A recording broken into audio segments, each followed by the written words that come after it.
Hey, what's going on YouTube? It's CJ. I want to welcome you guys back to episode 7.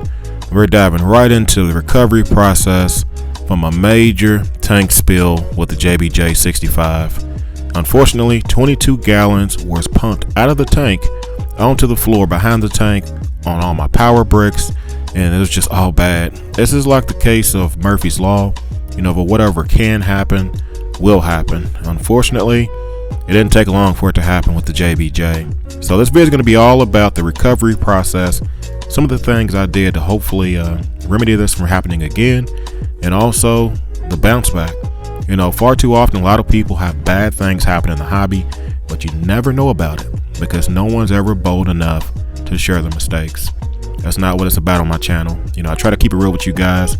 Unfortunately, it seems like there's a lot more bad that's happening in this build than good, but hopefully this is going to be the last bit of bad info that I have to share with you guys on the JBJ. Now, for anyone that's new to my channel or may have stumbled across this video wanting the full explanation of what happened, highly encourage you guys to go back, check out the live stream. That's about 30 minutes or so of just explaining the entire story to you guys. Way too long to put into an actual update, but the short version, I had a major failure with this particular clamp. Now, I had two clamps on the tank. One was coming from the maxi jet that was feeding the UV sterilizer, and the second was coming from the UV sterilizer feeding back to the tank. Unfortunately, I had one single point of failure, no extra redundancies with these things tied together.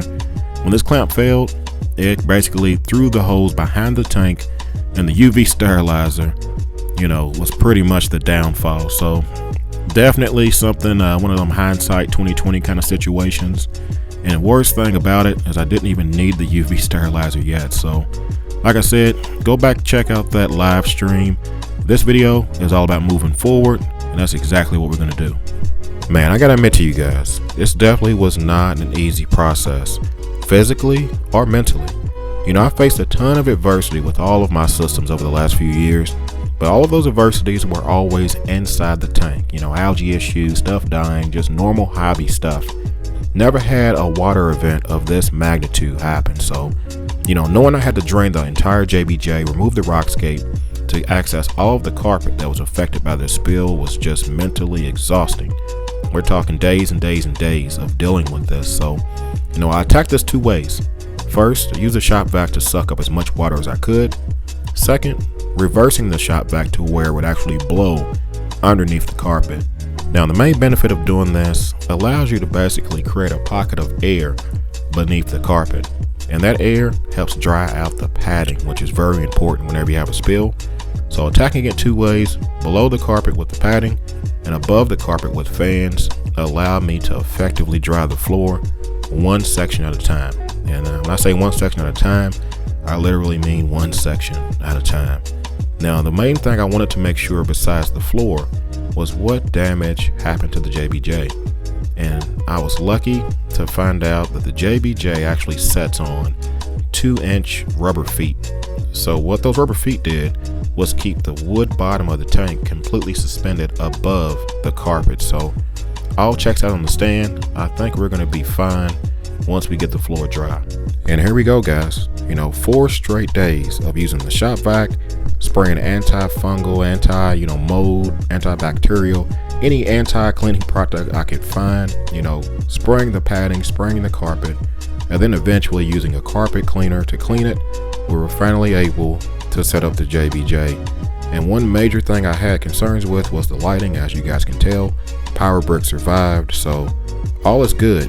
The only thing we have to do now is mix up 20 more gallons of salt water and get this tank back up and running. Now, during this entire process, the rock work was still submerged in the brew can, and I saved roughly 40 gallons or so of original water from the system. Now, I did not heat and circulate it like I probably should have, but to be honest, that was just the least of my concerns. I wanted to make sure I took care of the flooring first. So at this point, we're doing basically a 20-gallon water change, and this is going to be the beginnings of restarting the cycle on the JBJ. Man, I gotta tell you guys, the bounce back was real in the JBJ65. Water's crystal clear, aquascape looks fantastic again, the flow's moving, and to be honest, you would never even know anything happened if I didn't share that story with you. And it kind of goes back to the point I made in the beginning of this video. For those watching channels that, everything looks awesome, the glass is always clean, corals are always thriving, never anything that's happened, nothing's went bad, 90% of the time, those channels are just not sharing the truth with you guys. To be honest, everyone has issues. Everyone has something go wrong in their tank. It's just not everyone has the, I don't know what you want to say, the resolve to share the truth with you. So I'm hoping that this encourages someone to share the truth, because we only learn through our mistakes and seeing other people's mistakes. So just want to kind of put that out there for food for thought. But when it comes to my tank, 3 things I want to make sure I note. First, the Aqua 4 stone fix was fantastic.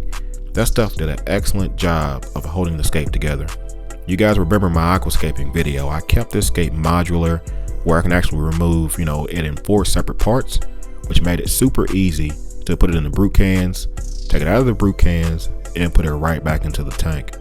Now, when it comes to the bacteria that I originally had in the system, I got a feeling that removing the rock work, not circulating that water, and with the temperature being a little cooler, probably killed it off or stopped the progress. So I did add another dose of the Fritz Aquarium sludge remover, and after a few days I will be adding the Fritz Turbo Start 900 to help add the bacteria to the system as well. So we're still on track as far as I'm concerned with adding Livestock, and I'm going to release a different video detailing my Livestock plans and the order I'm going to be adding Livestock to the system. So more to come on that. The main thing is I'm just glad the tank is back up and running. Most of the time when something goes bad, there's always a silver lining or a positive spin you can put on it. In this situation, I would say being able to relocate the JBJ was probably one of the biggest benefits to this issue happening. I didn't really realize how much space I was losing in my living room with the tank being catty corner, and also I didn't realize how much access I was losing with it being in the corner. So now I can go on the left and right side of the tank.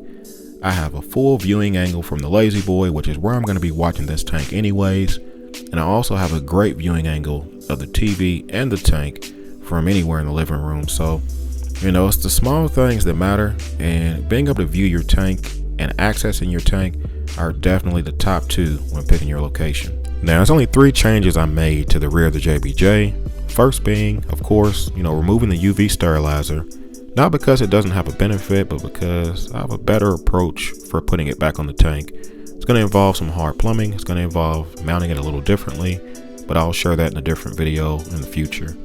Now, I was also able to take advantage of this location, mounting the Finnex heater display on the wall, which is definitely convenient, and also taping off the extra large hole I cut for the algae scrubber.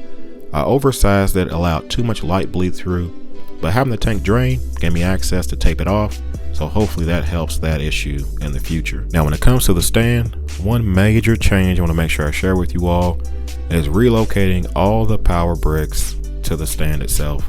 No more on the floor behind the tank, no more risk of it getting splashed. Everything nice and tidy, or at least as tidy as I can get it, and the stand itself. Now, I've pretty much given up on the dreams of this looking like a display stand.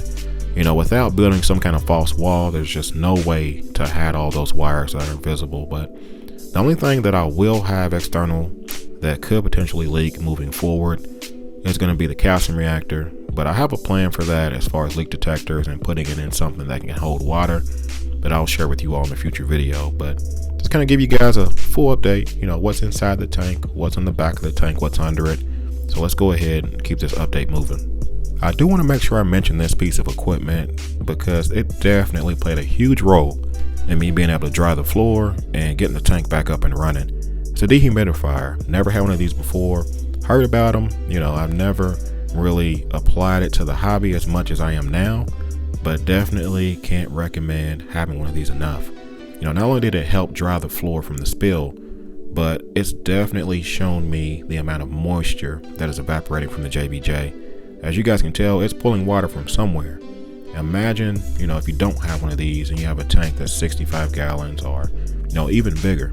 Just imagine that humidity that is in the air, potentially causing allergies as far as mold, all kinds of stuff. So just kind of food for thought. If you don't have a dehumidifier, it may be something to consider.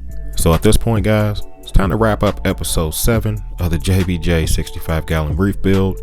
You know, this is kind of a mixed hodgepodge of topics and content in this video, you know, from the flooring to getting the tank back up, but mainly just want to share this for motivation. You know, for anyone that has an event like this, there is life past the event and sometimes things that can benefit you. Gotta tell you, relocating this tank, I'm very happy with the full access I have, being able to sit in the lazy boy, which is where I primarily want to view the tank, and having a great view. Not only that, I'm able to sit back, enjoy the tank, and also enjoy a little content on YouTube. And for those that were wondering, the JBJ 65 challenge is still in full swing. Consider this just a close call. And Mr. Rico's Aquariums, you know, enjoy a little break with DC Reefer, because I'm getting to work over here, cooking up something special to go ahead and put an end to this once and for all. So, hey, at this point, let's get out of here. As always, you guys keep doing what y'all do. Y'all be easy and happy reefing. Peace.